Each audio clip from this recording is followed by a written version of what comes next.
everyone, my name is Sarah. I'm back with West Lincoln Public Library to give you another book review that we have coming on our teen and new adult genre.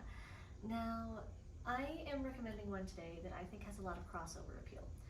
I feel teens and adults can both really find a lot of relatable and really exciting content in the pages of this book, and it has been a personal favorite of mine for quite a few years. I also find it has a lot of crossover appeal because not only does it have some absolutely fantastic romantic chemistry between the main characters and some really fantastic world building and fantasy, but it also has a bit of a time traveling sort of mechanic to it.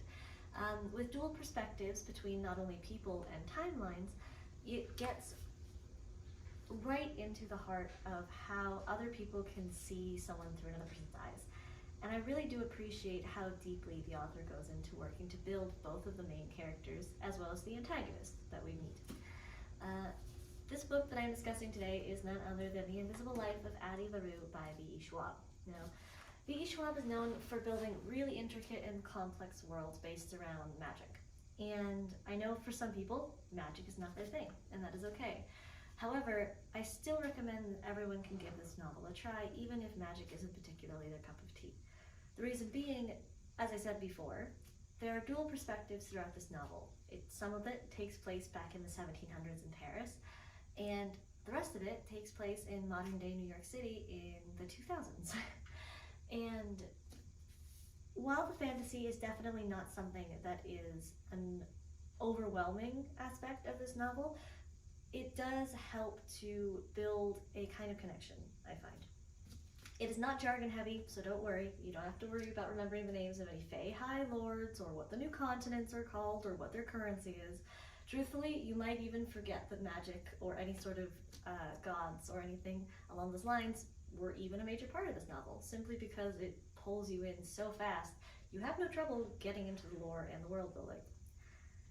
Our main characters are none other than, so you'll also see this pattern reference a lot through the book, I won't go into that too now, is a woman named Adeline, or as she prefers to be called, Addie. Essentially, she lives in Paris since the 1700s, and she has been longing for a chance to live a new life.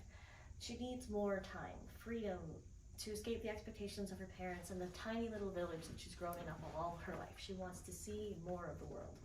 But she feels trapped in with her oncoming marriage to another man in the city, or her village. She doesn't entirely know how she's supposed to escape her life, so she does something very desperate the night before her wedding. She was always warned by her grandmother to never pray to the gods that answer after dark, and she does so. And in doing so, she ends up making a deal for more time. She wants freedom, and the god that she meets grants her wish, but unfortunately, she's doomed to essentially a life of immortality where no one will ever remember her. She will be forgotten. She's doomed to be forgotten by every living thing and every person on this planet, unless they are looking at her. If she is not being seen, she ceases to exist. She does not get captured by photographs. She does not turn up on cameras. If she tries to write anything down, it simply disappears. She can leave no solid mark on this earth. And in a way, she was given exactly what she wanted. She has limitless time and limitless freedoms, but she can never form any sort of solid relationships or bonds because everyone forgets her seconds after they walk away from her. The story goes back and forth between her dual perspectives of revisiting the demon that meets her every year on the anniversary of the date they made that deal.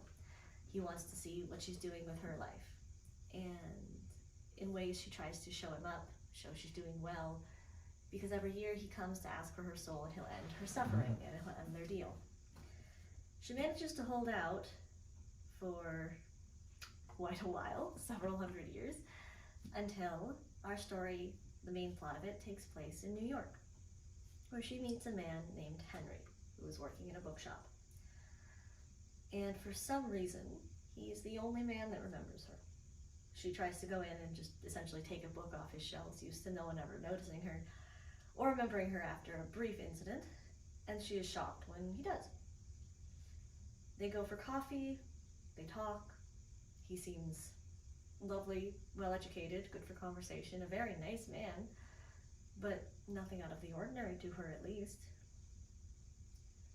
And then we start to read things from Henry's perspective.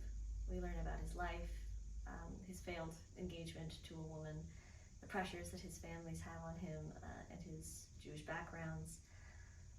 And after much going on, we realize there is far more to Henry than what you would expect, and I will obviously not talk to you about that because that doesn't get revealed to about 2/3 into the novel, and I do not want to spoil that for you because it's a very big deal. But the dynamic between Henry and Addie is wonderful. Not only do they play off of each other so well, their humor, their compassion, their empathy is prevalent in every page. And Addie is still trying to come to terms with the fact that for the first time in hundreds of years, someone will remember her and someone knows who she is. And she worries about what will happen when she loses him. And I cannot understate how quickly I absorbed every page of this novel. I think I sat down to read it when it came out.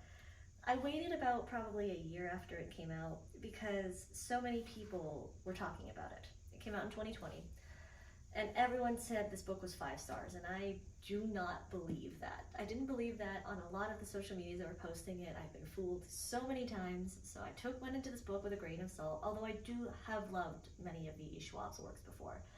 So tried it out, and of course I fell head over heels. It is still a major 5-star comfort reread for me, and I highly recommend that you all come and check it out as well.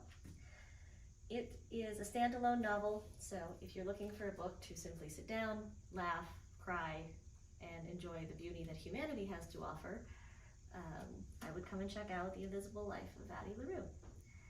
It is here in our Wellandport branch. Come take a find if you're looking for it. We'll be happy to assist you if you can't. And I'm really looking forward to seeing you for our next book review. Have a good night, everyone.